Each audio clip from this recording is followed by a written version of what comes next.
अभी अपन basic maths पढ़ रहे हैं। बेसिक मैथ्स फिजिक्स में बहुत ज़्यादा इंपॉर्टेंट होती है ना। और उससे भी इंपॉर्टेंट काम फिजिक्स में अपन उस लेवल पे अपना दिमाग खोलने की कोशिश कर रहे हैं जो कि एक्चुअली में रिक्वायर्ड है। आज आपको एक इसके अलावा एक ऐसा सवाल कराऊंगा, आप खुद शॉक हो जाओगे कि सर ये सवाल हमसे हो गया, ये विश्वास ही नहीं हो रहा है। उस तरह से हमें पूरी पढ़नी है, ठीक है ना। हो सकता है आपको लगे कि सर ये तो एकदम ही टफ लेवल हो गया कई बार, कोई बात नहीं, पर उस लेवल को रीच करना है अपने को। फिर आप सोच के देखो कि जो नीट का लेवल है फिर वो कितना हलवा लगने लग जाएगा एक्चुअली में।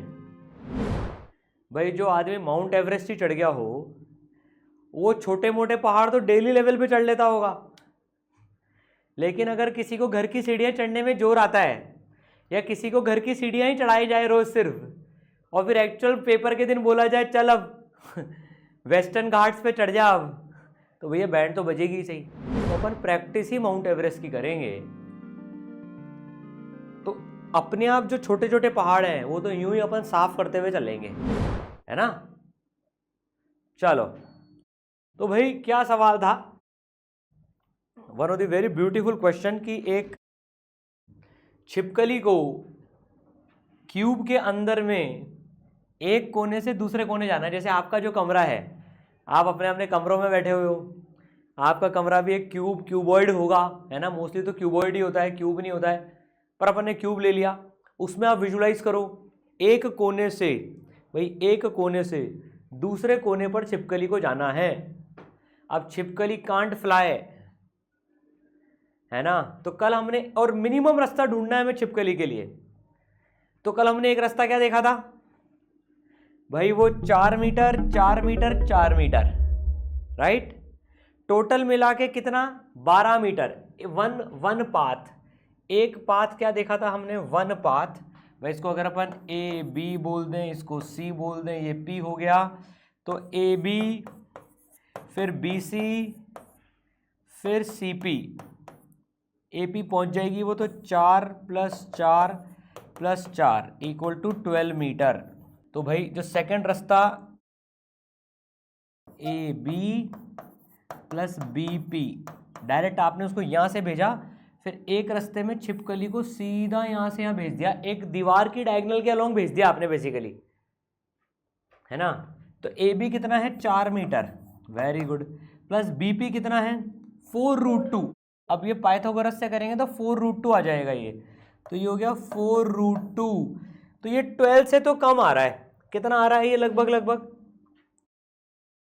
9.67 आ रहा है, वेरी गुड। तो आपने छिपकली की जिंदगी में थोड़ा सा आराम दे दिया उसको। 9.67 से छिपकली जो है वो अब ट्रैवल कर ली, तो 12 मीटर से तो कम है। अब मजे की बात बताएं क्या है, इससे भी एक छोटा रास्ता एग्जिस्ट करता है, इससे भी एक छोटा रास्ता एग्जिस्ट करता है। 9.67 तो आ ही गया है भाई, यहां से यहां से यहां, डायरेक्ट ए से पी भेज दो। अबे छिपकली है बेटा, वो उड़ के नहीं जा सकती है नहीं, डायगोनल के अलोंग नहीं जा सकती है वो। अब इसका कॉन्सेप्ट समझते हैं। देखो, एक सपोज करो एक रेक्टेंगल की बात करें अगर अपन, एक भाई जैसे ये पॉइंट है ए, ये पॉइंट है बी, ये पॉइंट है पी, और ये पॉइंट है मान लो एस, है ना। तो मान लो किसी को ए से पी जाना है, ए से पी जाना है भाई साहब, ए टू पी जाना है, ए टू पी जाना है। सपोज करो ये 4 मीटर है, मैं कुछ ऐसे ले रहा हूँ रैंडमली, और ये सपोज करो 8 मीटर है, ये 4 मीटर है, ये 8 मीटर है, रेक्टेंगल है। तो मल्टीपल रास्ते क्या क्या हो सकते हैं ए से पी जाने के। एक है कि ए से बी चले जाओ, फिर यहाँ से यहाँ तक चले जाओ, 8 + 4 12 मीटर। नया सवाल है ये, 8 + 4 12 मीटर। एक कुछ ऐसा भी हो सकता है भाई, एक यहाँ से यूँ चले जाओ, फिर यूँ चले जाओ, यूँ चले जाओ, फिर यूँ चले जाओ, या फिर एक ऐसा भी हो सकता है यूँ चले जाओ, या ऐसे टेढ़े मेढ़े रास्ते से भी चले जाओ। ये सारे मल्टीपल रास्ते पॉसिबल हैं।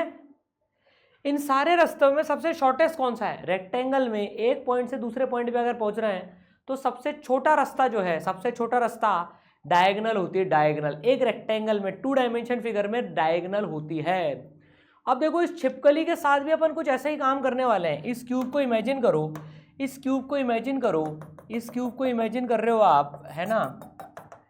अभी जो छिपकली है इसको इस कोने से जाना है, ध्यान से सुनना, बड़ा मजा आने वाला है। अब देखना अब आप, ये जो छिपकली है इसको इस कोने से, ये कोना है ए और ये कोना है पी, ये कोना है ए और ये कोना है पी। हम हमेशा क्या सोच रहे हैं कि भाई या तो एजेस के अलोंग ले जाओ, हम उसको कोने से कोने पे ही भेज रहे हैं, हम उसको कोने से कोने पे ही भेज रहे हैं, पर छिपकली कभी भी ऐसे नहीं करती है। अब आप आपके जो घर में ज़मीन है ना, आप उसको देखो, छिपकली एक कोने से जरूरी तो नहीं है कि दूसरे कोने तक जाए या पहले कोने तक जाए, वो कहीं बीच में भी तो जा सकती है। छिपकली जो है यहाँ से चलती हुई यहाँ तक भी तो जा सकती है, बीच तक भी तो। देखो इमेजिन करो छिपकली को, ज़मीन पे आपके घर में छिपकली एक कोने से बीच वाले जो दीवार, सामने वाली दीवार है, जमीन पे चल के उसके बीच में कहीं पर गई, उसके बीच में कहीं पर गई, फिर वहां से उसने ऊपर का रास्ता चुना, फिर वहां से उसने ऊपर का रास्ता चुना। ये रास्ता भी तो छिपकली ले सकती है, ले सकती नहीं ले सकती छिपकली, बताओ ये रास्ता। अब हम इस क्यूब को खोल देंगे, इस पी के पीछे वाली दीवार को गिरा देंगे, तो ये एक रेक्टेंगल बन जाएगा, एक जमीन पे रेक्टेंगल बन जाएगा, जो रेक्टेंगल ऐसा दिखेगा। ये जो रेक्टेंगल है, ये रेक्टेंगल बिल्कुल ऐसा दिखेगा। देखो अब आपको, ए यहाँ पर है, ये 4 मीटर, ये जो पॉइंट था बी है ना, ये पॉइंट था सी। तो देखो अब हमने जब इसको खोल दिया ना, अब जब हमने रेक्टेंगल को खोल दिया तो पता है बी पॉइंट ये है, सी पॉइंट अब बिल्कुल बीचों बीच आ रहा है, सी पॉइंट अब बिल्कुल बीचों बीच आ रहा है, और ये है पी पॉइंट। तो अब छिपकली जो है यहाँ से एकदम सीधे जाएगी और इससे छोटा रास्ता उसको नहीं मिलेगा। तो ये 4, ये 4, ये 4, तो मिनिमम जो AP होगी डिस्टेंस, मिनिमम जो AP होगी वो होगी √4 square plus 8 square, 64 plus 16 that is √80, √80 छिपकली जो है मिनिमम चलेगी। और √80 की वैल्यू अप्रॉक्सीमेट गैस करो, गैस करना, 81 से कम आएगी, 81 से जस्ट थोड़ा सा कम है, गैस करो। अप्रॉक्सीमेटली 81 का √9 होता है, 8.9 समथिंग होगी, शाबाश। तो छिपकली 8.9 में पहुंच जाएगी। विजुलाइज हुआ। देखो तुम तुम्हारी किताब में विजुलाइज करना नहीं आया तो भी कोई दिक्कत नहीं है, धीरे धीरे आ जाएगा। तुम तुम्हारी छिपकली को यहाँ से चला के यहाँ तक लेके जाना है, यहाँ तक। अब उसके लिए रास्ते ढूंढते रहना तुम। अभी तो यूं जाकर यूं भेजा था, फिर डायगोनल भेजा, अब बीच में कहीं पर भेजो, अब बीच में कहीं पर भेजो यहाँ पर, और फिर यहाँ से यहाँ भेज दो, तो छिपकली सटाक चल जाएगी। Open the cube, open the cube. कल अपन ने प्रोपोर्शनलिटी देखी थी ना, कि कोई भी फॉर्मूला किसी का प्रोपोर्शनल होता है तो कैसे होता है। अब आपको एक ज़बरदस्त चीज़ बताता हूँ। देखो ये प्रोपोर्शनलिटी जो है, ये प्रोपोर्शनलिटी कितनी इंपॉर्टेंट है। देखो हमने मॉडर्न फिजिक्स में ये बड़े धूमधाम के साथ में रट्टे मारे थे इनके। रेडियस होता है इतना n²/z, v होता है इतना z/n। किसी ने नहीं पढ़ा अभी तक कोई दिक्कत नहीं है, मॉडर्न फिजिक्स नहीं पढ़ा रहा हूँ, लेकिन आज आपको जो चीज़ मैं बताने वाला हूँ ना, जो आपकी प्रैक्टिस कराने वाला हूँ, वो हमें सीखनी है, हर जगह काम आएगी। अभी तक सबने याद करा था ये, है ना। किसी को पता है ये डिराइव कहाँ से होता है, भाई ये आता कहाँ से है। भाई याद तो कर लिया कि रेडियस बोर मॉडल के हिसाब से ये न्यूक्लियस के अराउंड इलेक्ट्रॉन घूम रहा है ना। ये इलेक्ट्रॉन आराम से मस्ती में घूम रहा है। फिर उसके बाद में ये न्यूक्लियस के अंदर में, ये न्यूक्लियस जो है इसके अंदर में +Z, इसके अंदर में Z प्रोटॉन है, हर प्रोटॉन के अंदर चार्ज E है, तो +ZE का चार्ज है, वो घूम रहा है, सही है। मेनली बच्चों ने इसको याद करा होता है ना, रेडियस और वेलोसिटी को। पर पता है आपको इनको, ठीक है फॉर्मूला याद रखने की जरूरत रहेगी, लेकिन इसमें कॉन्फिडेंस क्यों नहीं आता है, क्योंकि हमें पता ही नहीं होता है ये आया कहाँ से। एग्जाम में मान लो मैं भूल गया n/z था, z/n² था, n²/z था, तो हमारे पास में कोई तरीका नहीं होता है कि कि हम इसको पता लगा लें कि यार ये n² z है, वेलोसिटी n/z है कि z/n है। आप अगर भूल गए एग्जाम में तो कोई तरीका नहीं रहता था अब तक कि इसको हम पता लगा लें कि ये है क्या। आज हम एक बहुत ही जबरदस्त चीज सीखने वाले हैं। आज आप इसको डिराइव करवाता हूं मैं आपको। देखो, हमारा इंटरेस्ट इस नंबर में नहीं है, हमारा इंटरेस्ट इस प्रोपोर्शनलिटी को डिराइव करने में है, n² को। हमारा इंटरेस्ट इस n² को डिराइव करने में है। देखो, और आप ही करोगे देखना इसको, और इतना कॉन्फिडेंस बढ़ेगा जब मॉडर्न फिजिक्स, इस साल भी मॉडर्न फिजिक्स में से 4 सवाल आए हैं। हर साल 4 से 5 सवाल मॉडर्न फिजिक्स में से आते ही हैं। इस बार भी टॉप पर 25 भी ले लो तो मॉडर्न फिजिक्स मिलाकर है, 3 डुअल नेचर में से, 1 एटॉमिक स्ट्रक्चर में से। ठीक है ना। तो भाई ये अब इसको समझते हैं अपन जरा। 2 इक्वेशन होती है, देखो, mvr equal to nh/2π, mvr equal to nh/2π। एक काम करते हैं, h/2π को ये नंबर ले लेते हैं h डैश या h बार बोलते हैं इसको, h के आगे डंडी लगा देते हैं तो h/2π h बार हो गया, ताकि ये बार बार इसको हैंडल नहीं करना पड़ेगा। अब Q1 होता है Ze, ये मैं आपको मॉडर्न फिजिक्स में वैसे पढ़ाऊंगा ही सही। Q1 होता है Ze, Z एटॉमिक नंबर होता है, E इलेक्ट्रॉन का चार्ज, इलेक्ट्रॉन का चार्ज। अभी इन सबसे मतलब नहीं है, अभी हम बेसिक मैथ समझ रहे हैं, ताकि जब मॉडर्न फिजिक्स समझें तो एकदम कॉन्फिडेंटली इसको डिराइव भी कर पाएं। अब देखो बच्चों, K कांस्टेंट है, M कांस्टेंट है। अब हमें V और R डिराइव करके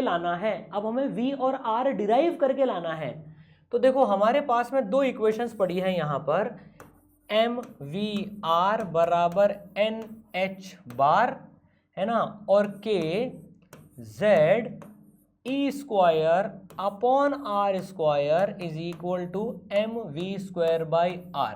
ये सब कहाँ से आती है उसकी चिंता नहीं करनी। अब बच्चों, ये फर्स्ट इक्वेशन है, ये सेकंड इक्वेशन है। आपको r और v इसमें से डिराइव करने हैं, बाकी सबके टर्म्स में। मतलब r के एक्सप्रेशन में कहीं v नहीं आना चाहिए, v के एक्सप्रेशन में कहीं r नहीं आना चाहिए। चलो पेन चलाना स्टार्ट करते हैं, पहले मैं करके बताता हूं, अगला वाला आप सॉल्व करना।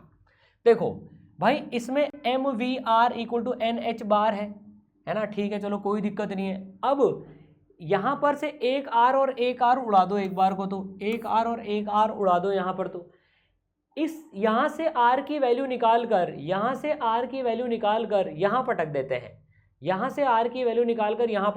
हैं, ठीक है ना। एक जगह से r की वैल्यू निकाल कर यहां पर पटक दो, या इन दोनों इक्वेशंस को मल्टीप्लाई कर दो। इक्वेशंस को मल्टीप्लाई करना नहीं सीखा, मल्टीप्लाई करना सीख लेते हैं। चलो इन दोनों इक्वेशन को मल्टीप्लाई भी करना सीख लेते हैं। 1 इंटू 2 कर लो। चलो आप जैसे 1 इंटू 2 करोगे, 1 इंटू 2 जैसे अपन करेंगे तो ये r से ये वाला एक r कट जाएगा, तो ये क्या आएगा, देखो mvr, इसको मल्टीप्लाई करते हैं kz e²/r is equal to nh bar into, इससे ये मल्टीप्लाई होएगा mv²। तो ये r से ये r काट दो, ये m से ये m काट दो। अब आपके पास में देखो जो v² आया, और नहीं, एक v से एक v भी कट जाएगा, एक v से एक v भी कट जाएगा। तो आपके पास में जो v आया, इधर से अगर अपन देखें तो v कितना आया, इधर से अगर अपन देखें तो v कितना आया, v आ गया, जो इधर पड़ा हुआ है वो कांस्टेंट एक साइड निकाल लो, ke² है ना, और nh बार नीचे आ जाएगा,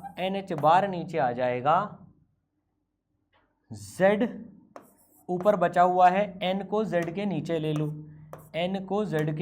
लो, देखो कुछ छूटा तो नहीं, k² आ गया, z आ गया, nh बार ही आ गया। तो देखो आपने डिराइव कर लिया v बराबर k²/h बार z/n। बोलो v की प्रोपोर्शनलिटी z/n आई कि नहीं आई? जो हम इतने सालों से रटते आ रहे थे, सिंपल स्टेप है, सिंपल स्टेप पर आज तक हमें किसी ने बताया नहीं भैया कहाँ से आता है ये। रट्टा चल रहा था, नो रट्टा, फील के साथ में करेंगे 10 सेकंड में तो आप पूरा डिराइव कर लोगे, देखना, इतनी प्रैक्टिस करा दूंगा इसकी आपको। तो भाई z/n प्रोपोर्शनल आ गया v। अब r कैसे निकालेंगे, v की वैल्यू यहां पर डाल दो। अब v की वैल्यू यहां पर डाल दो, तो जैसे ये v आ गया, अब पहली इक्वेशन में put v in first equation, put v in first, तो m v की वैल्यू आ जाएगी ke square by h bar, ke square by h bar into r is equal to n h bar. तो भाई ओ z/n कहाँ गया, z/n कहाँ गया, अबे z/n तो डाला ही नहीं हमने, z/n तो डाला ही नहीं, z नहीं डाला मतलब z भी तो था, और इधर आ गया n, तो v की वैल्यू पटक दी, ये r is equal to n h बार।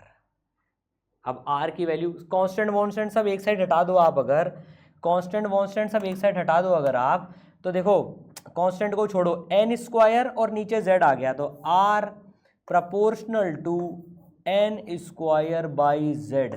बोलो आया नहीं आया, देखो n से n मल्टीप्लाई हुआ, z नीचे गया, n स्क्वायर बाई z आ गया प्रोपोर्शनल। अभी तो हमने क्या पूरा सॉल्व करा है, अभी तो हमने पूरा सॉल्व करा है, जब हम कल को सॉल्व करेंगे ना प्रोपोर्शनलिटी ढूंढने के लिए, तो उसकी ट्रिक बताता हूं आपको। देखो उसकी ट्रिक बताता हूं, अब ध्यान से सुनना, उसकी ट्रिक बताता हूं आपको। उसकी ट्रिक है mvr is equal to N H bar था, और K Z E square by R is equal to M V square by R. आपको किस में प्रोपोर्शनलिटी चाहिए, आप इससे डिराइव करना, आप तो इससे डिराइव करना। देखो आपको किस में प्रोपोर्शनलिटी चाहिए, z और n में चाहिए, z और n काम के हैं और v और r काम का है। तो other than v r z n take all as one, सबको वन ले लो आप। प्रोपोर्शनलिटी क्योंकि z और n में चाहिए हमें, v और r की प्रोपोर्शनलिटी z और n में चाहिए, तो सबको वन ले लो आप। तो देखो इसमें क्या हुआ, तो जो फर्स्ट इक्वेशन थी, वो क्या हो जाएगी, इसको वन ले लो आप, V R is equal to N, ये हो गई पहली इक्वेशन, ये वन हो गया।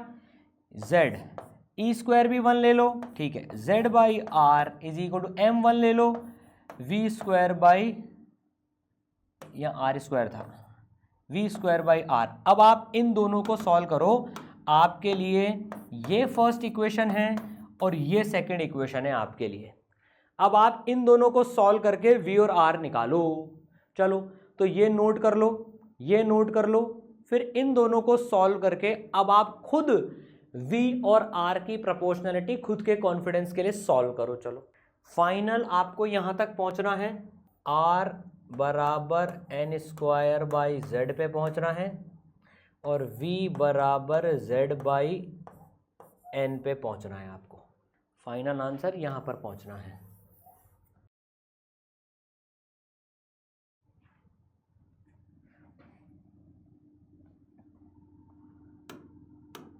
तो सबसे पहले तो एक आर में से एक आर काट दो, तो यहां पर क्या आ गया, v square R is equal to Z, ये आ गया।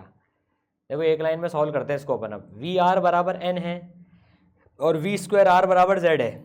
देखो वी स्क्वायर बराबर V square into R is equal to Z, एक आर से एक आर कट गया था, आर इधर चला गया, तो वी स्क्वायर आर बराबर जेड। अब चाहो तो दोनों इक्वेशन को डिवाइड कर दो, सीधे ही। इक्वेशन डिवीजन सीखा था हमने, इक्वेशन डिवीजन कैसे करते हैं, बड़ा सिंपल सा है, second equation divided by first equation, बहुत सारे तरीके हैं इसको सॉल्व करने के, और सारे सही हैं जब तक आप सही आंसर तक पहुंच रहे हो। Second equation divided by first equation, तो सेकंड इक्वेशन में क्या है, V square R equal to Z, तो V square R equal to Z. First equation में क्या है, V R equal to N, R से आर कटा, वी से वी कटा, तो that implies v is equal to Z by N. Proportionality आ गई सीधे के सीधे, शाबाश। आई क्या, एक आर से एक आर काटा, वी स्क्वायर आर ले गए बराबर जेड कर दिया। अब सेकंड इक्वेशन को फर्स्ट से डिवाइड कर दिया, तो इसके नीचे ये आ जाएगा, जेड के नीचे एन आ जाएगा। अब जैसे ही वी बराबर जेड बाई एन आई, यहां पर पुट कर दो। Now put in first, put V in first, put V in first. पहले वाले में डाल दो वी की वैल्यू, तो क्या आ जाएगा वी की वैल्यू, वी आर बराबर एन में पुट कर दो। वी कितना आया था, Z by N, R is equal to N, तो R is equal to N square by Z.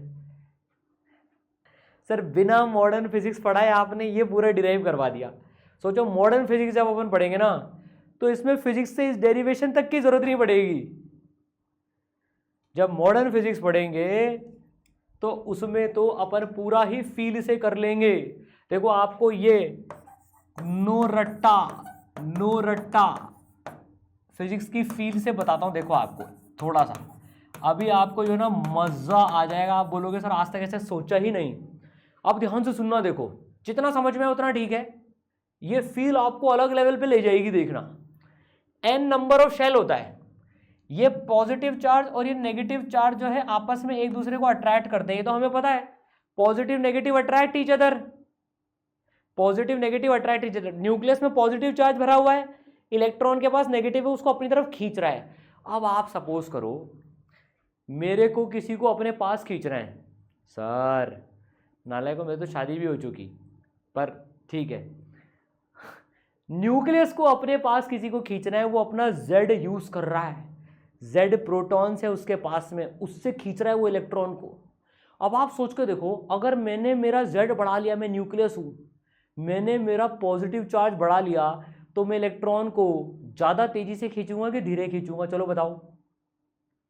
Sir ज्यादा तेजी से खींचोगे आप तो इलेक्ट्रॉन मेरे पास आएगा कि मेरे से दूर जाएगा? अगर मैं ज्यादा पावरफुल पॉजिटिव हो गया तो भैया इलेक्ट्रॉन मेरे पास आ जाएगा ना।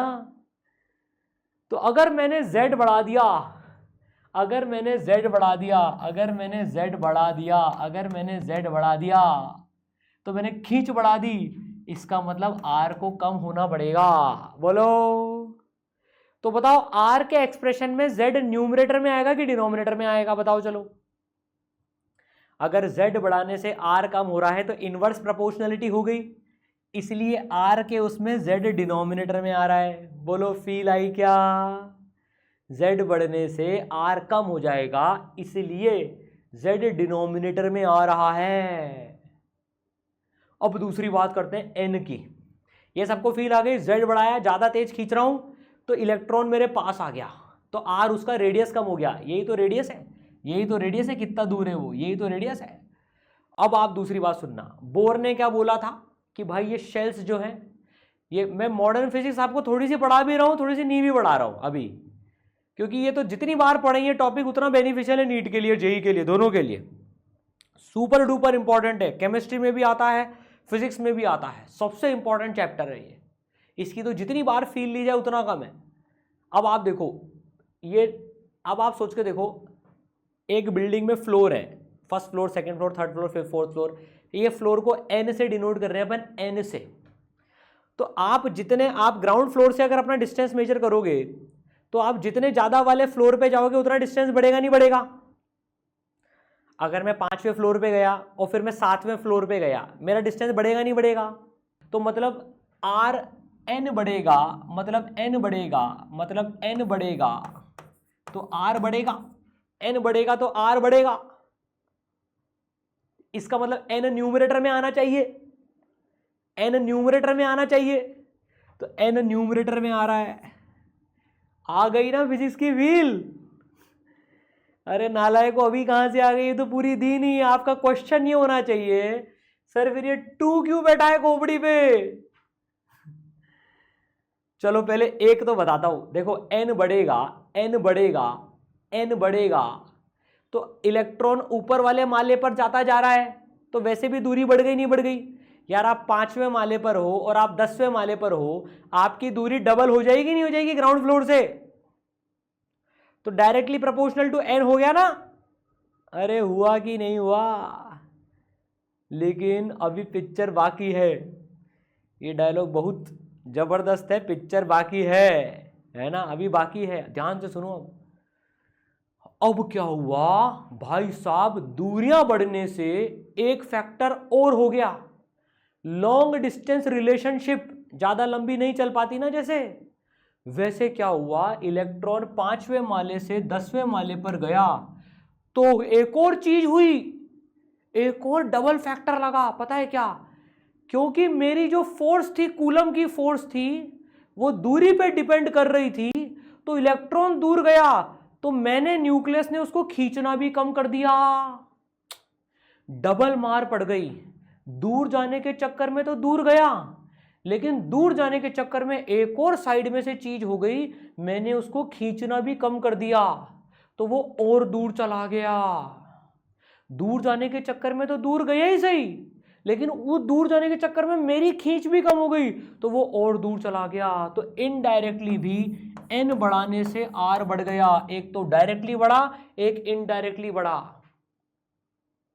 तो भैया कितना असर आ गया, n स्क्वायर का असर आ गया, n स्क्वायर का असर आ गया।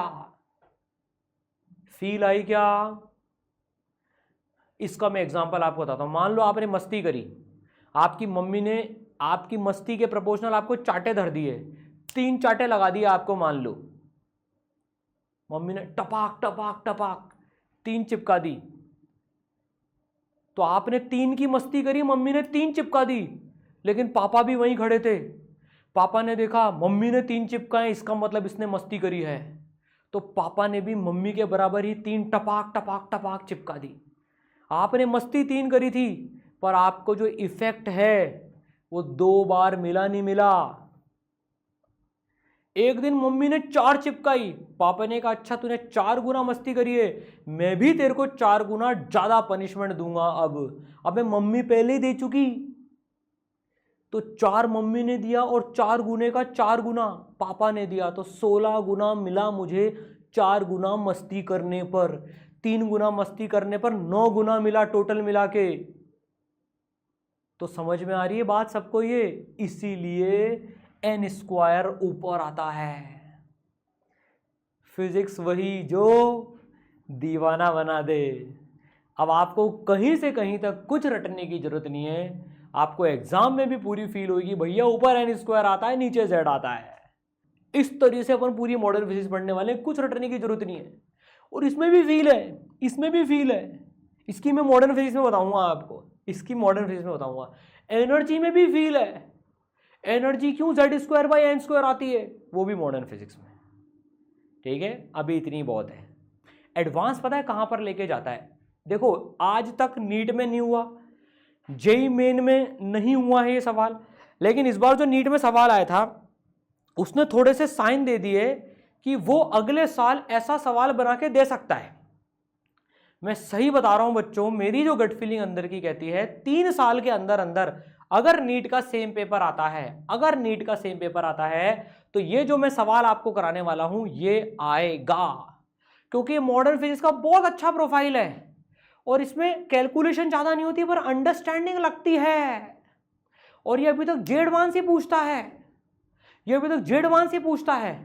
भाई मैं जे एडवांस के सवाल की बात कर रहा हूं और वो भी मॉडर्न फिजिक्स के। उसमें पता है, उसमें वो लोग क्या करते हैं, देखो आपको बताता हूं, जे एडवांस क्या गेम खेलता है, वो ये चेक करता है कौन रट के आया है और कौन समझ के आया है। उसको ज्यादा चीजों से मतलब ही नहीं है, उसको सिर्फ अंडरस्टैंडिंग से मतलब है। और नीट भी उसी रास्ते पे जा रहा है, जेई मेन भी उसी रास्ते पे जा रहा है। तो ये सवाल आप लिखवा लो, मतलब मेरी गट फीलिंग कहती है 3 साल के अंदर अंदर में आएगा। और 26 में आ गया तो आप वहां नाच रहे होंगे कि सर ने बोला था आएगा और ये आ गया, अब कर लो जिसको जो करना है। और अच्छे से वो सॉल्व नहीं होगा जिसने समझा ही नहीं होगा इस चीज को। अब देखो जेई एडवांस क्या करता है, बहुत चालाक है वो सर्कुलर मोशन की इक्वेशन को चेंज कर देता है इस इक्वेशन को, कि वो बोलता है कि मैंने बोर मॉडल में ये तो मैंने होल्ड करवाया, बोर मॉडल में ये तो मैंने होल्ड करवाया, लेकिन मैंने कूलम फोर्स के बदले नए टाइप की फोर्स इजाद कर दी, नए टाइप की फोर्स लगा दी। तो वो इस इक्वेशन को यहां पर चेंज कर देता है कि अब फोर्स 1/r² के प्रोपोर्शनल नहीं, समझो r की पावर 3 या 1/r की पावर 4 या r की पावर 7 पे डिपेंड कर रहा है। अब बताओ रेडियस और वेलोसिटी n और z पे कैसे प्रोपोर्शनल होगी? तुम समझ रहे हो? मतलब बच्चे जो रट के जाते हैं कि रेडियस प्रोपोर्शनल होगा n² के और वेलोसिटी होगी z/n के, उनका खात्मा करने के लिए जे एडवांस इस लेवल पे जाता है, भैया मैंने फोर्स ही चेंज कर दी।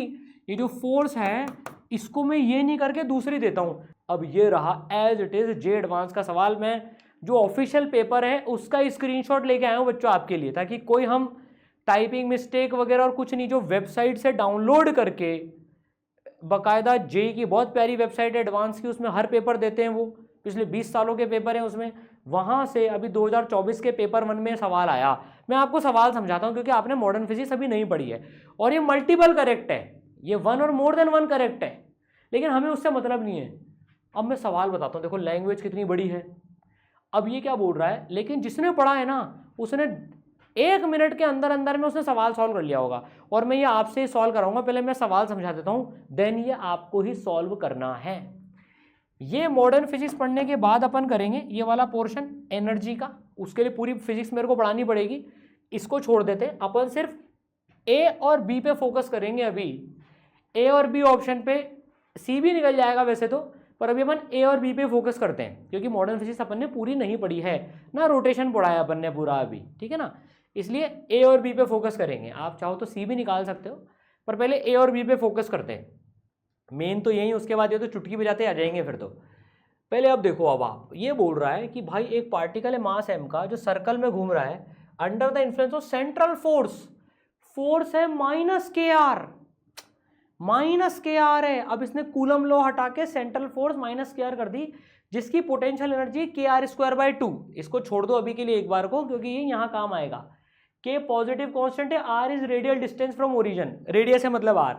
अब ये बोर की थ्योरी बता रहा है, बोर मॉडल के हिसाब से एंगुलर मोमेंटम L जो कि mvr होता है वो nh बार है, पता है हमको, ये h बार की वैल्यू h/2 पाई है, h is Planck constant, n is positive integer, सब पता है हमको। ये फोकट में उसने लैंग्वेज बढ़ा दी। v e r speed and total energy और रेडियस r है, तो कौन सा एक्सप्रेशन सही है, कौन सा एक्सप्रेशन सही है? तो देखो अब इस सवाल को अगर अपन लिखें, अब इस सवाल को अपन लिखें जेई एडवांस 2024, तो उसने बोला फोर्स है, मैग्नीट्यूड वाइज ले लें, k times r, circular motion कर रहा है, तो ये होगी mv²/r के बराबर। ये पहली इक्वेशन। दूसरी equation L mvr is equal to nh bar, ये सेकेंड इक्वेशन। अब आपने जो सीखा है, आप इन दोनों को यूज करके r और v की वैल्यू निकालो। भले ही r की वैल्यू यहां से निकाल के v के टर्म में ऊपर पुट कर देना, या v की वैल्यू निकाल के ऊपर पुट कर देना, आपके ऊपर है आप कैसा पुट करना चाहते हो। और आंसर के ऑप्शन भी बता देता हूं आपको, तो मैं यहीं लिख देता हूं, जो दो इक्वेशन है, kr is equal to mv²/r और mvr is equal to nh बार।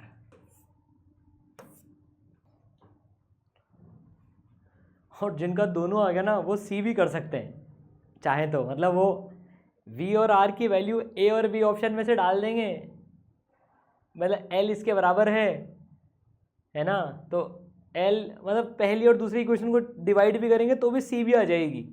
पर ठीक है, इसका आंसर वैसे a b c सही है, पर हमें अभी a और b पे ही फोकस करना है, ठीक है ना। हाँ भाई, तो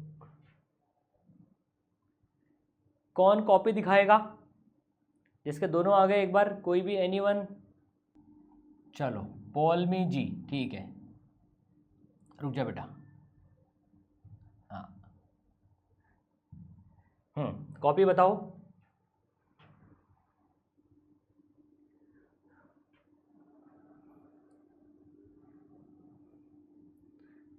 थोड़ा सा वो हाँ अब दिख रहा है, क्या बात है भाई, एक नीट की बच्ची ने जे एडवांस का सवाल सॉल्व कर दिया और वो भी बिल्कुल एकदम सही। क्या बात है भाई, क्या बात है। मैं सारे बच्चों के लिए ताली बजाता हूँ जिन्होंने यार इसको सॉल्व कर दिया है। बहुत बढ़िया भाई, ये बहुत रेयर चीज़ है, आप समझ रहे हो। आप उस लेवल पे पढ़ लिया आपने कि आपसे जे एडवांस का सवाल सॉल्व हो गया। अभी तक तो जेई के नाम से डर लगता था, अरे फिजिक्स के नाम से डर लगता था, पर आप लोग अब देखो इस तरह से पढ़ेंगे तो जे एडवांस छोड़ो ओलंपियाड लेवल भी क्रैक कर सकते हैं। तो आज ये जो कॉन्फिडेंस आया है, रियल एक्चुअल जे एडवांस का सवाल जब सॉल्व कर दिया तो that's a very big deal. बहुत बढ़िया बच्चों, है ना। बताओ डिफिकल्ट लगा क्या है भाई प्रबल?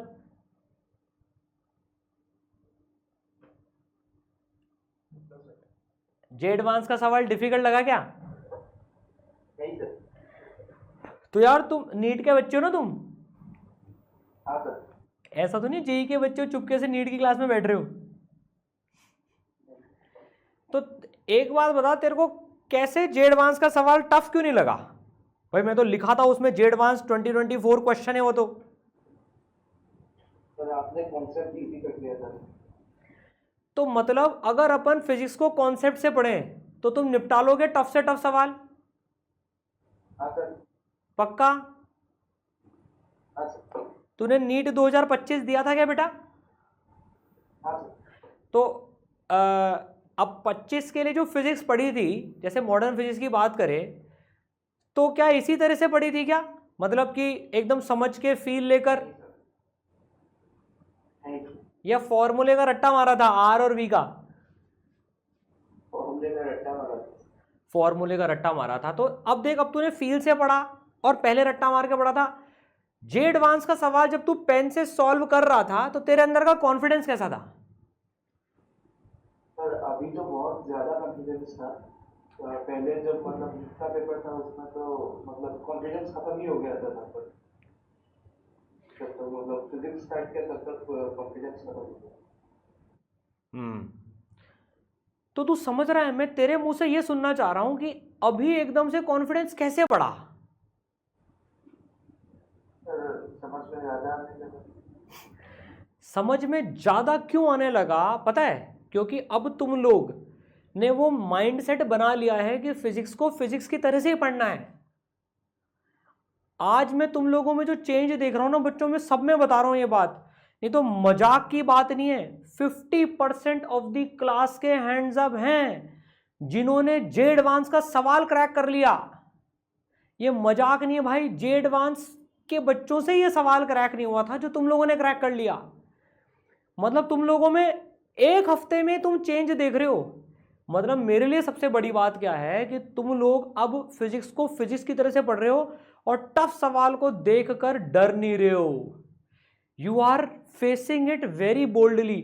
मैं पता है तुम जिन जिन के भी कैमरे ऑन थे ना, मैं सबको बहुत क्लोजली ऑब्जर्व कर रहा था बैठ के कि कौन कितना कॉन्फिडेंटली सवाल कर रहा है। और तुम लोग एकदम एकदम कहते हैं ना, चेहरे का एक्सप्रेशन ही वैसा था, सर हो ही रहा है, होगा ही सही है। तो बहुत बढ़िया बेटा, बस इसको छोड़ना मत देख 26 तक, प्रॉमिस। हाँ, बड़ी मुश्किल से आई है भाई ये एटीट्यूड, ये बहुत मुश्किल से आया है ये। बस यही यही मुझे सुनना है। आयुष्मिता जी, आपकी कॉपी बताइए एक बार।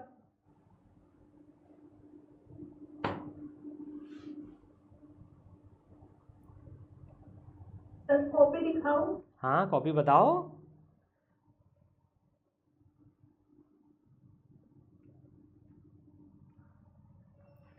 वेरी गुड, क्या बात है। थोड़ा एक बार कॉपी के जो लास्ट का पार्ट है वो भी बता बेटा, जो फाइनल आंसर जहां पर आया है। शाबाश, वेरी गुड बेटा। हाँ अब ठीक है बेटा, मैं देख चेक कर लिया सॉल्यूशन। आपको कभी लगता था क्या कि एडवांस का सवाल कर लूंगी मैं, वो भी फिजिक्स का? नहीं सर। अच्छा, पहली बार ऐसी फील तो नहीं है ना कि सर ने सवाल कहीं ऐसा तो नहीं कि हमको लिख के दे दिया हो कि जे एडवांस का सवाल है? एक्चुअल में मतलब जो अभी आपने जे एडवांस का सवाल देखा, इसको देखकर फर्स्ट रिएक्शन क्या आया कि मुझसे होगा कि नहीं हो पाएगा? मेरे से हो जाएगा लगा था। ऐसा लगा आपको कि मेरे से हो जाएगा? हाँ। अरे नीट के बच्चों से नीट फिजिक्स के सवाल सॉल्व नहीं होते, आपको ऐसा कैसे लगा कि मेरे से जे एडवांस वो भी 2024 का सवाल सॉल्व हो जाएगा? पता नहीं, सर क्वेश्चन देख के लगा कि ये हो जाएगा। अच्छा, 4 मई के पहले भी सेम सिचुएशन थी क्या फिजिक्स में? नहीं। तो आपने अभी जब आप पढ़ रहे हो तो आपने खुद की पढ़ाई में अभी अपन लोगों ने क्या चेंज करा, मैं आपके मुंह से सुनना चाहता हूं कि जिससे आपको लगा कि मेरा सवाल हो जाएगा। सर मैं फिजिक्स को समझने लगा, 4 महीने के पहले मैं रट्टा मारता था फिजिक्स को सिर्फ। तो समझने से फायदा होता है कि नहीं होता है? हो जाता है। तो पूरे साल प्रॉमिस करते हो you will be understanding physics and no रट्टा? Yes sir. प्रॉमिस? हाँ सर, प्रॉमिस। कितनी ही दिक्कत आ जाए भले ही? हाँ सर। शाबाश, बहुत बढ़िया बेटा, बहुत ही बढ़िया, very good. This is the magic. तुम लोग इतना बढ़िया करोगे, इसलिए कितना अपन लोग सब मिलकर कितना पेशेंसली काम कर रहे हैं, धीरे धीरे धीरे करके पहले कैलकुलेशंस में कॉन्फिडेंस लाए, अब तुम लोग जे एडवांस का सवाल उखाड़ के फेंक रहे हो। That is absolutely brilliant, absolutely brilliant, है ना। और बाकी 2 ऑप्शन मॉडर्न फिजिक्स के टाइम पर करवा दूंगा, चिंता मत करो, जे एडवांस के सवाल भी करा दूंगा मॉडर्न फिजिक्स जब अपन पढ़ेंगे, ठीक है ना। बहुत बढ़िया बेटा, बस ऐसे ही तुम लोग रखो। तो जिन्होंने भी सबने हैंड्स अप कर रखा है, सबसे हो गया वो जे एडवांस का सवाल? वेरी गुड बेटा। जिनका आंसर नहीं आया मैं बता ही देता हूँ, रुको देखो, चलो अपन इसको सॉल्व कर लेते हैं। होमवर्क में वापस से इसको ट्राई करना और घबराना मत। देखो ऐसे घबराना नहीं, अपन हाईएस्ट लेवल चल रहे हैं भाई, जेई मेन भी नहीं, नीट वाले बच्चों की तो जेई मेन में बैंड बज जाती है, नीट में बच जाती है, जेई मेन तो सोचते नहीं, अपन जे एडवांस कर रहे हैं सीधा का सीधा। बिल्कुल 50। देखो पता है इसमें क्या होता है, अभी देखना, जिनका भी आंसर नहीं है ना उनको दिखेगा लास्ट स्टेप पे अटक गए होंगे कहीं पर और आंसर नहीं आया, है ना। अब देखो कैसे सॉल्व करेंगे, इसका मल्टीपल तरीके हैं सॉल्व करने के, और जिसका आंसर आ गया सबका सही तरीका है। तो देखो मैं यहाँ पर r की वैल्यू, भाई ये इस इक्वेशन को थोड़ा सा सिंप्लीफाई कर लें, तो जो ये इक्वेशन हो जाएगी दैट इज के आर स्क्वायर, ये जो पहली वाली इक्वेशन हो गई है ये क्या हो गई है, r को इधर लिया हो तो K R square is equal to M V square हो गई है, ठीक है ना। अब चाहें तो अपन, पता है एक तरीका बताता हूँ, देखो है ना, इसको ये फर्स्ट इक्वेशन ही है, ये भी है ना फर्स्ट इक्वेशन ही है ये भी। एक काम करते हैं, सेकंड इक्वेशन का स्क्वायर कर देते हैं। देखो सेकंड इक्वेशन का स्क्वायर कर देते हैं क्योंकि यहाँ सब स्क्वायर में दिख रहा है, ये सब स्क्वायर में दिख रहा है, तो इसको एक काम करो स्क्वायर कर दो, इसको ना स्क्वायर कर दो दोनों साइड। एक नया तरीका बता रहा हूँ देखो आपको, आपने जैसे सॉल्व किया वो तो सही है ही सही, एक नया तरीका बताता हूँ देखो, स्क्वायर कर दो दोनों side, M square V square R square N square H bar square, हर साइड स्क्वायर हो गया। अब एक काम करो, अब डिवाइड मार दो, अब डिवाइड मार दो, अब डिवाइड मार दो, अब डिवाइड मारो, अब डिवाइड मारो। तो भाई डिवाइड मारने पर क्या हुआ, आर स्क्वायर से आर स्क्वायर कट गया, क्या बात है, सीधे आर स्क्वायर से आर स्क्वायर कट गया और क्या बच गया, M square V square upon K, R square से आर स्क्वायर कट गया is equal to N square H bar square upon M V square, V square को इधर ले आओ, बाकी सब इधर ले आओ, तो V square into V square is equal to, है ना, N square H bar square, H bar square है ना, इंटू के, भाई एन आ गया एच स्क्वायर आ गया, नीचे का एम स्क्वायर और एम स्क्वायर और एम की पावर 3। अब पावर के बेसिक्स पता है हमको, तो ये v की पावर 4 आ गई, N square H bar square के upon M cube. Option match कर लो, अब ऑप्शन मैच कर लो, या वी स्क्वायर है या वी की पावर 4 है, चाहो तो अंडर रूट ले लो, पावर हाफ कर लो दोनों साइड, या इस ऑप्शन को स्क्वायर करके देख लो, v की पावर 4 आ जाएगी, n square H square k by M cube, under root हट जाएगा उसमें से, बहुत प्रैक्टिस करिए। तो ये मैच कर रहा है। आया सबको समझ में? ये एक और सुपीरियर तरीका कि भाई स्क्वायर कर लो, ताकि स्क्वायर से स्क्वायर कट जाएगा आर स्क्वायर का। अब जब तुम्हारे पास में v आ गया, v जब तुम्हारे पास में आ गया, अब तुम्हें देखो आर स्क्वायर चाहिए, तो एक तरीका और बताता हूं बढ़िया, इसको इधर लिख लो, इसको इधर लिख लो, इसको इधर लिख लो, फिर डिवाइड कर दो। अब क्या करो, आर निकालने के लिए एम वी स्क्वायर को इधर लिख दो, के आर स्क्वायर को उधर ले जाओ और फिर डिवाइड कर दो, ताकि वी स्क्वायर से वी स्क्वायर कट जाएगा, सीधे आर आ जाएगा। ठीक है, ऐसे भी कर सकते हैं अपन इसको, बहुत सारे तरीके हैं, अब हो जाएगा ये। ठीक है, चलो अब अपन पढ़ते हैं परसेंटेज चेंज। देखो परसेंटेज का बेसिक्स पढ़ लेते हैं पहले। परसेंटेज का मतलब होता है, जैसे मान लो 20% कम ऑफ किसी भी चीज़ का परसेंट का मतलब हम समझते हैं, और सपोज करो 40, मुझे 20% ऑफ 40 निकालना है मान लो, है ना, तो इसका 20% कितना हुआ? 20% का मतलब होता है इसको 100 से डिवाइड करके, कि परसेंट का मतलब होता है 100 में से कितना, तो 40 में से कितना, तो उस नंबर से मल्टीप्लाई कर दो। किसी का परसेंटेज पूछा है तो उससे मल्टीप्लाई कर देते हैं, बचपन से सीखा हुआ है तो हमने, ठीक है ना। तो ये आ जाएगा 8, ये आ जाएगा 8, 0 से 0 कटेगा, 0 से 0 कटेगा, ये आ जाएगा 8। तो 40 रुपये का 20% होता है 8 रुपये, 40 किलो का 20% होता है 8 kg, 40 नंबर का 20% होता है 8। सबको फील समझ में आ गई परसेंटेज की? सिंपल इनफ है ना। तो किसी भी चीज़ का परसेंटेज इस तरह से निकलता है, 100 से डिवाइड करके मल्टीप्लाई कर देते हैं। अब हमारे पास जो नीट हो, जेई हो, बोर्ड हो, इन सब में जो स्टेटमेंट आते हैं ना, वो इस तरीके के आते हैं, टेम्परेचर इज इंक्रीज्ड बाय 50%। अब ये समझते हैं अपन, टेम्परेचर इज इंक्रीज्ड बाय 50%, इसका मतलब क्या होता है? इसका मतलब ये होता है, देखो पहले में 100% था, पहले में 100% था। जैसे चलो इसको अपन ऐसे करते हैं, एक नंबर लेते हैं, मान लो 50 kg इज इंक्रीज्ड बाय 20%। मान लो मैंने 50 kg को 20% से बढ़ाया, इसका मतलब क्या होता है? ओरिजिनल कितना था, इसको ऐसे देखना चाहिए हमेशा, ओरिजिनल कितना था? 100%, ओरिजिनल था 100%। अब नया कितना हो गया? 20% से बढ़ाया, इसमें मतलब 20 जोड़ दो, तो ये हो गया 120%। तो जितने परसेंट से इंक्रीज करते हैं 100 में उतने परसेंट को जोड़ दिया करो। भाई पहले में 100% था, अब मैंने 20% और बढ़ा लिया, तो टोटल हो गया 120%। अब मुझे निकालना है 120% ऑफ 50 kg। इसका मतलब कैसे निकालेंगे?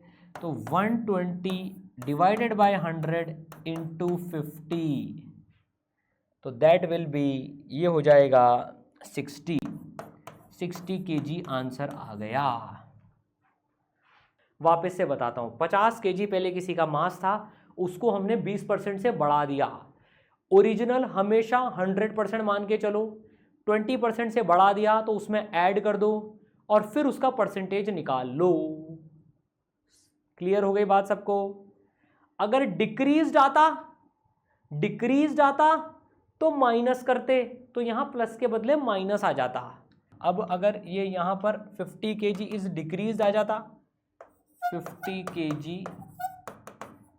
इज डिक्रीज्ड बाय 20%, तो वही ओरिजिनल था 100, तो न्यू परसेंटेज कितनी आ जाती? 100 ओरिजिनल परसेंट माइनस 20%, मतलब अब कितना रह गया? 80% रह गया सिर्फ अब। तो 80% कितना होता है? 80 को 100 से डिवाइड करो, जब भी परसेंटेज आ जाए 100 से डिवाइड करो और जो नंबर था उससे मल्टीप्लाई कर दो, ये आ जाएगा 40 kg। तो भाई 20% से डिक्रीज हो गया तो माइनस हो जाता है, पहले इसको लिख लो। और यहां पर एक चीज और लिखेंगे, मान लो इनिशियल वैल्यू थी किसी भी चीज़ की xi, ये इनिशियल वैल्यू थी, ये इनिशियल वैल्यू थी किसी भी चीज़ की। x फाइनल थी किसी भी चीज़ की फाइनल वैल्यू, मास हो सकता है, वेलोसिटी हो सकती है, टेम्परेचर हो सकता है, कोई सी भी फिजिकल क्वांटिटी हो सकती है। तो परसेंटेज चेंज कैसे निकाला जाता है, ये भी बहुत पूछा जाता है। परसेंटेज चेंज निकाला जाता है फाइनल माइनस इनिशियल, जो चेंज हुआ, अपॉन इनिशियल इंटू 100, ये परसेंटेज आ जाता है। ये परसेंटेज चेंज इसे बोला जाता है कि इतना परसेंटेज चेंज किसी क्वांटिटी में हो गया। परसेंटेज चेंज ऐसे निकालते हैं अपन किसी भी चीज़ का। जैसे एग्जांपल ले अपन, 40 इनिशियल वैल्यू थी,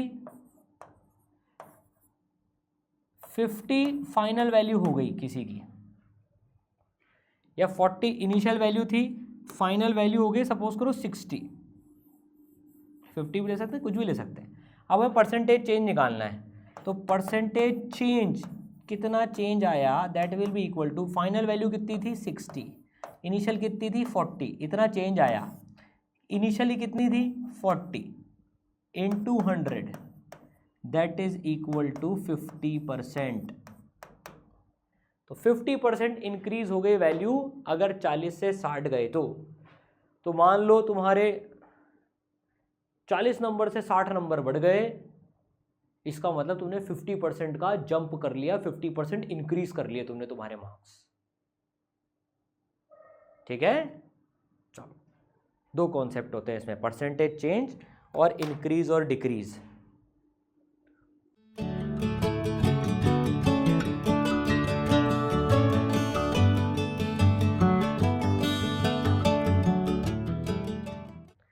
इसके CPP 1 में भी, अब तुम CPP 1 पूरी अटेम्प्ट कर सकते हो, आज CPP 1 पूरी कर लेना, और CPP 2 भी डलवा दिए मैंने बेसिक मैथ्स में।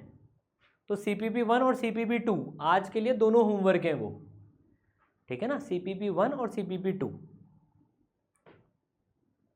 चलो, अब ये 3 सवाल हैं, ये T था टेम्परेचर, T था टेम्परेचर, T था टेम्परेचर। तो T के टर्म्स में आंसर निकालना है आप लोगों को, T के टर्म्स में आंसर निकालना है आपको, है ना। इसकी भी मैं फील दिलवा दूंगा, पर पहले ना पेन चलाना आना चाहिए इसमें, क्योंकि एग्जाम में कई बार बिना पेन चलाए इतने प्रेशर में सिली मिस्टेक हो जाती है, वहाँ बहुत प्रेशर होता है एग्जाम में, तो पेन चलाना आना चाहिए।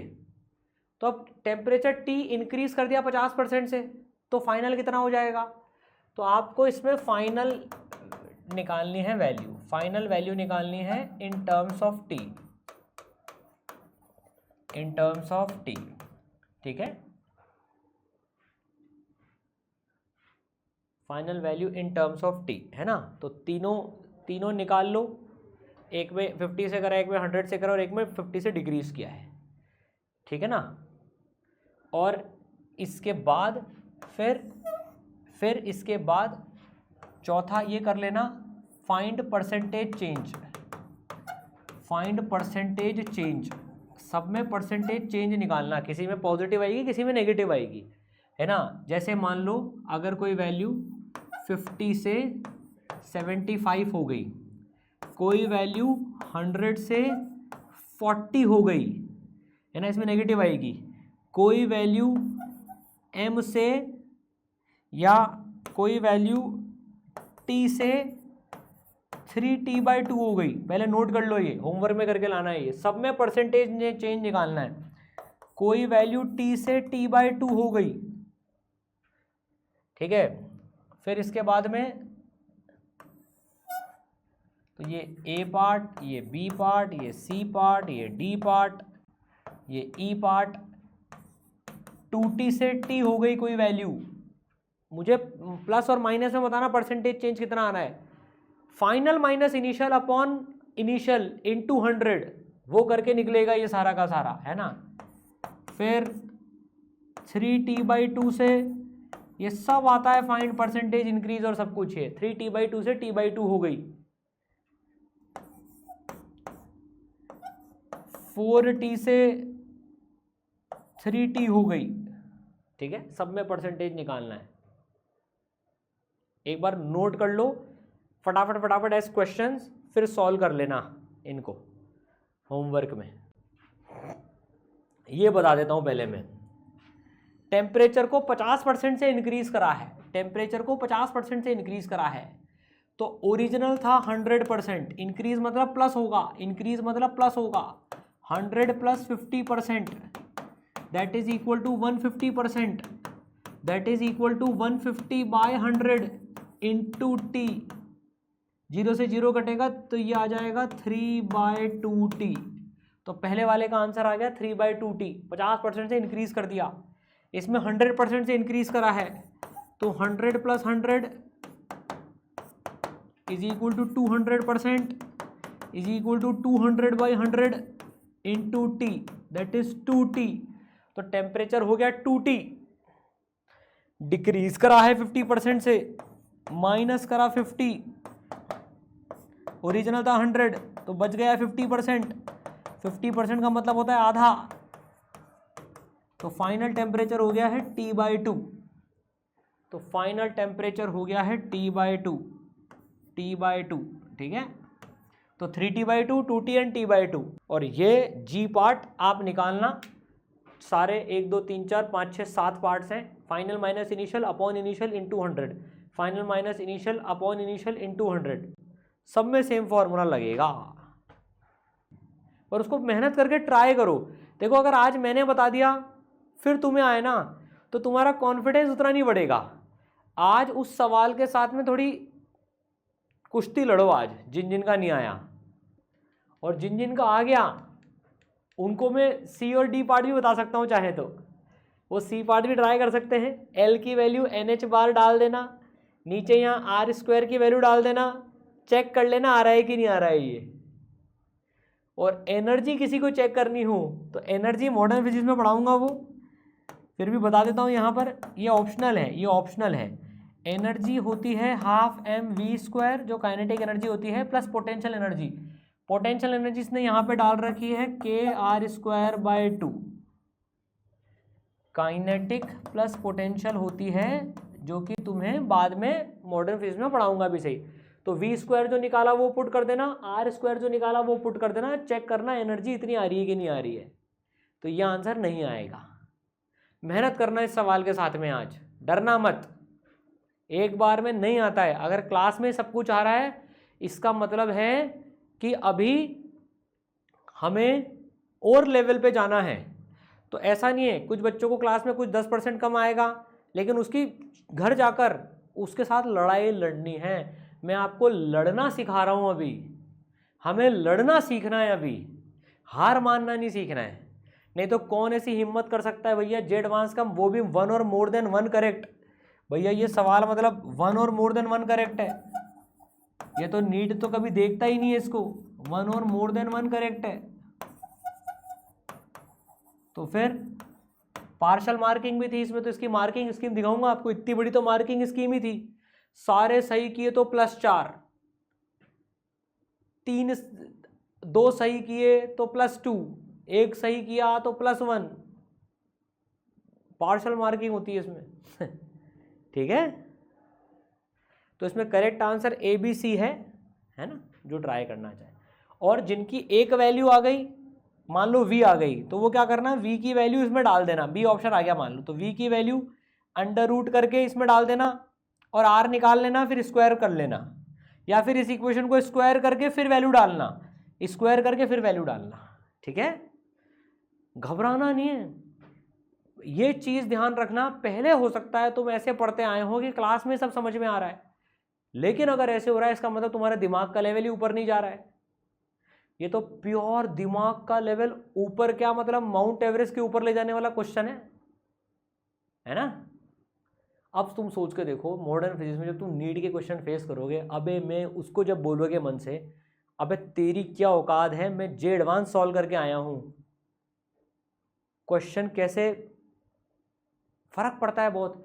एक आप अपने अपोनेंट के सामने अरे माई बाप ऐसे करके जा रहे हो, और एक जा रहे हो भाई शेर आया है, अब बता, एटीट्यूड ही पलट जाता है ना, ये ध्यान रखना। तो इसमें घबराने का नहीं, ठीक है। चलो, और ये आपका होमवर्क है, परसेंटेज चेंज निकाल लेना, राइट।